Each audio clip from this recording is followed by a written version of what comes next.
Memang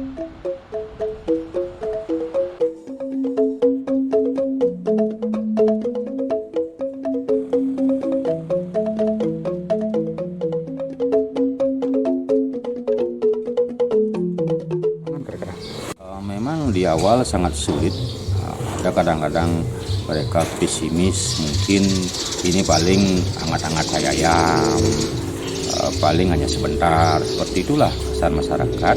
Dan mereka juga membandingkan dengan desa sebelah atau teman mereka dari desa lain yang mengatakan bahwa di desa mereka sampahnya belum terpilah. Masalah sampah sepertinya akan terus membayangi Provinsi Bali. Keberadaan sampah ini telah menjadi masalah klasik dari dulu hingga sekarang. Keberadaan sampah belum juga bisa teratasi secara komprehensif.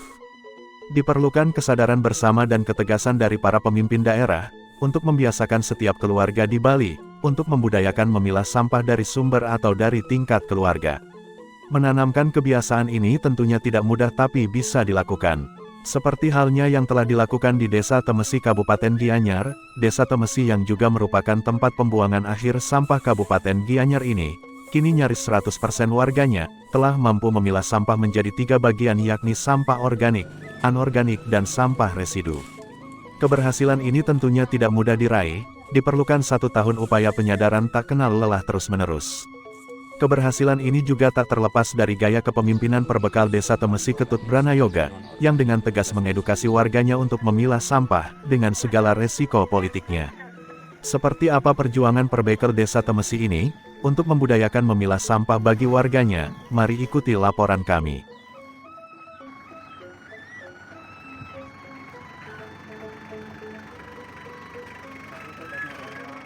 Memang di awal sangat sulit, ada kadang-kadang mereka pesimis, mungkin ini paling hangat-hangat kayak ayam, paling hanya sebentar, seperti itulah kesan masyarakat. Dan mereka juga membandingkan dengan desa sebelah atau teman mereka dari desa lain yang mengatakan bahwa di desa mereka sampahnya belum terpilah. Nah, dari sana timbul lagi permasalahan baru bagi kita, pengaruh-pengaruh desa lain yang tidak terpilah lah, yang juga melemahkan masyarakat kami. Tetapi dengan aturan yang begitu tegas, tidak terpilah, tidak dilayanilah, menjadi solusi yang terbaik bagi kami, dan solusi dengan jadwal yang terpisah, artinya hari yang berbeda.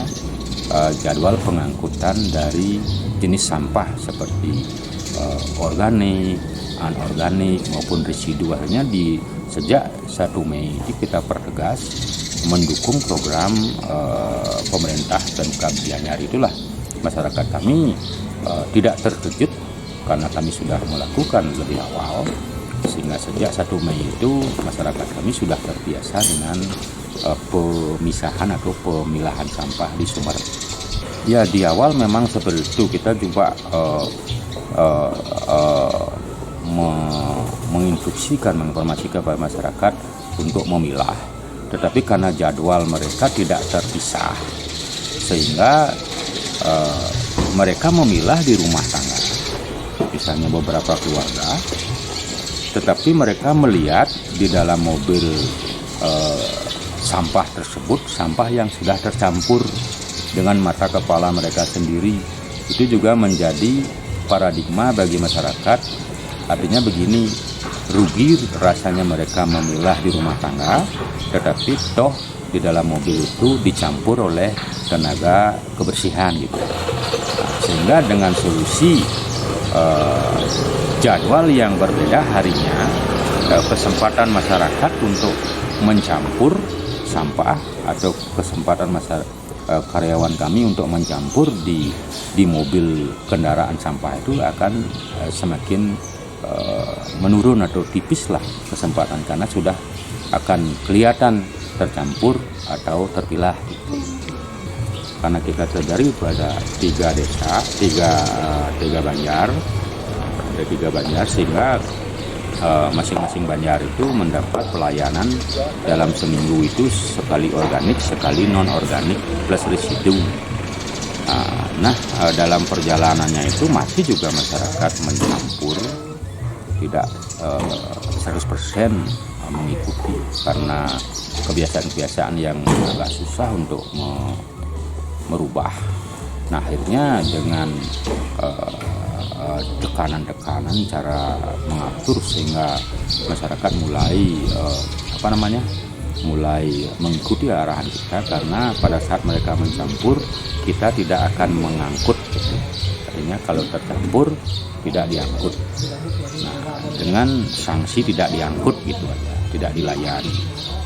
Karena sekian kali mereka tidak diangkut sehingga timbullah bau busuk, kumuhlah di depan rumah mereka. Lama-kelamaan mereka sadar bahwa hanya dengan memilah bisa diangkut atau bisa dilayani. Akhirnya sejak tahun lalu masyarakat kami, kalau tidak salah, hampir 90% sudah memilah. Nah, sejak 1 Mei 2024 ini penerapan Peraturan Bupati nomor 76 tentang pengelolaan sampah berbasis kearifan lokal itu kita pertegas. Sepertinya sudah 100% masyarakat kami memilah di sumber sampai saat ini. Itu bisa dibuktikan dari laporan-laporan karyawan TPS 3R yang melayani jasa pengangkutan sampah. Itulah kita mendapat data yang paling akurat.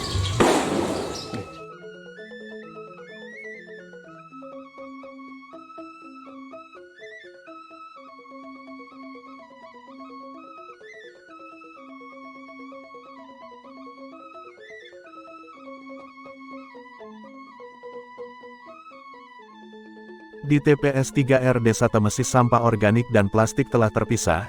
Sampah organik ditambahkan molase sejenis zat fermentasi, mempercepat proses composting yang menyebabkan sampah organik tidak terlalu berbau, ditambahkan juga kotoran hewan. Selanjutnya kompos tersebut di-packing dijual ke masyarakat.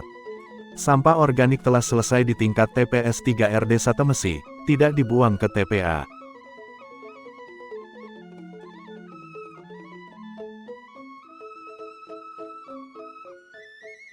Adapun campuran-campuran nanti dari sampah organik yang kami kemas menjadi kompos, itu sebelum dikemas, sebelum diayak, kita campur dulu dengan molase yang kita punya, molase untuk mencampur biar kandungan nutrisi, kandungan hara dan sebagainya biar mencukupi lah untuk kebutuhan tanaman. Nanti kita juga campur kohe. Kalau kita mencampur kohe di sini kebetulan pakai kohe sapi.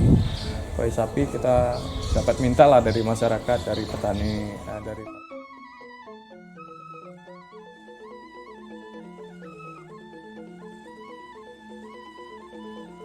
Untuk mengatasi masalah sampah, Gubernur Bali periode tahun 2018 sampai tahun 2023 Wayan Koster telah mengeluarkan Peraturan Gubernur Bali Nomor 47 Tahun 2019 tentang pengelolaan sampah berbasis sumber.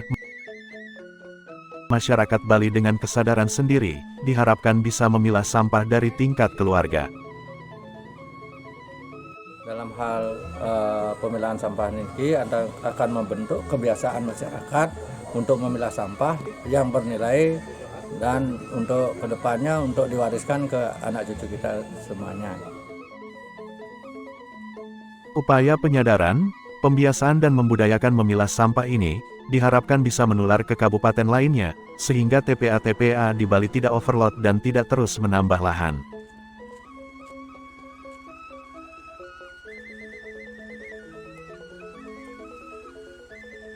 Dampak dari pemilihan sampah dari tingkat rumah tangga ini salah satunya, berkurangnya jumlah sampah yang masuk ke TPA secara signifikan, sampah lebih mudah diolah karena sudah terpisah, sehingga sampah yang masuk ke TPA hanya sampah residu, dengan jumlah minim, sampah organik diproses menjadi pupuk, dan sampah plastik didaur ulang dan bisa menjadi sumber penghasilan baru bagi warga.